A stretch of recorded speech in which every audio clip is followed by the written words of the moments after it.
खरीफ season रे एथर bumper crop हेतिला किंतु गला वर्ष सरकार जो चाउल संग्रह करथिले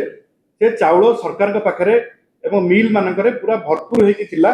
सरकार के पाखरे आ जागा नथिला एई वर्षर धान किनिबा पाई किंतु सरकार प्रथम दिनरु चेष्टा करछंती किभଳି भाबरे एथर धान संग्रह कम करा जिवो प्रथमे रेजिस्ट्रेशन रे ताकु जटिल प्रक्रिया कले जेंति बहुत चासी हैरान हेबे तापर बिजु जनता दल मो पार्टी खोलिला परे पुणी से प्रक्रिया को सरल करने को चेष्टा कले बहुत चाषी हैरान हेले तापर जो टोकन देले गोटे कैपिंग कले जे 150 क्विंटाल ऊपर कहीं दे पारे ना एवं जो मानकर 50 क्विंटाल भी दबा कथा 30 क्विंटाल लेखा टार्गेट दिगला तो टोकन दिगला आपड़ जानवे ओडिशा इतिहास रे प्रथम थर यही वर्ष धान किणा एत डेरी लिंगरिंग प्रोसेस आज एप्रिल मसरे सरला जोटा कि उचित नुह एवं चाषी मैंने हताश हेले एत दिन धान को रखिकी धान को रखा चाषी गोटे बड़ कष्टर व्यापार और ओडिशार चाषी मैंने एथर हंतसंत होती धान बिक्री करने को एत लिंगरिंग प्रोसेस एवं टोकन ठीक भाव में मिलला ना कैपिंग करागला तापर जिते धान किणा से आप देखिए मिलर मान को कहला जाकि आण पैक्स रु धान किंतु कौन सी मिलर गाड़ी देले ना कि अखा देले ना गोटे व्यापक दुर्नीति आपर एवं जो सरकार कहते कटनी छटनी करना से माननीय मंत्री जोगाण मंत्री सब कहते कटनी छटनी हो ना ये गोटे परिहास करोडिशार चाषी मान प्रति 9 रु 12 किलो पर्यंत धान कटनी छटनी करा खुल्लम खुला करा लोकों को आखि आगे आंगुड़ी गेंजिकी चाषी आखि आगे आंगुड़ी गेंजिकी 12 किलो लेखा 9 रु 12 किलो लेखा कटा तो सबू दृष्टि देखा गले सरकार चाषी मानू न्याय दबारे संपूर्ण भाव में विफल होती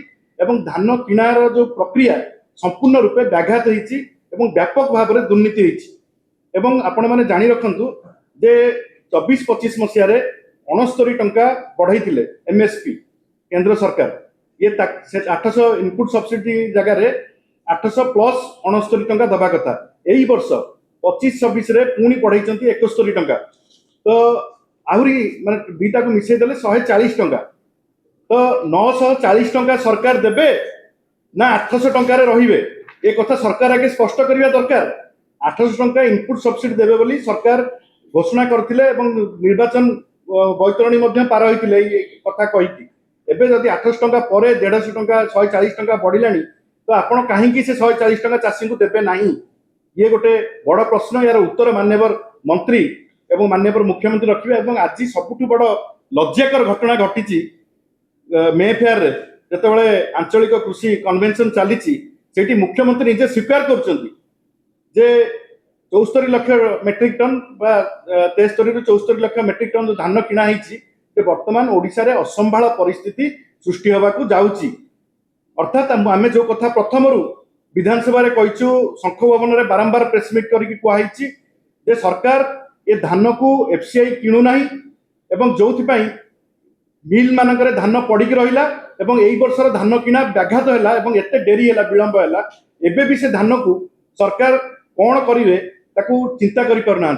आपड़ देखो गोटे उदाहरण आपको देवी गोटे क्विंटाल रे सरकार 800 टंका इनपुट सब्सिडी देले एवं गोटे क्विंटाल को जब ऑक्शन करा जिवो आपण 2300-2400 टंका ऑक्शन रे जीव माने एठी देले 3200 सेपटे 3100 एपटे लॉस करिवे पाखापाखि 500 ରୁ 600 टंका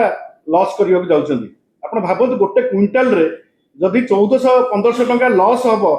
ताहले जेतिकी धान वर्तमान रही ताकू जदि ऑक्शन करा जाए ओडिशा गोटे देवालिया परिस्थिति आड़ को जाउची पाखरे नहीं धन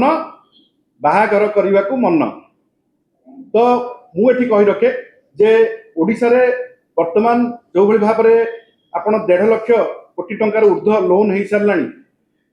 सरकार खोला मार्केट रू ऋण उठाउछंती एई भली भितरे जदि ऑक्शन करा जाए गोटे बड़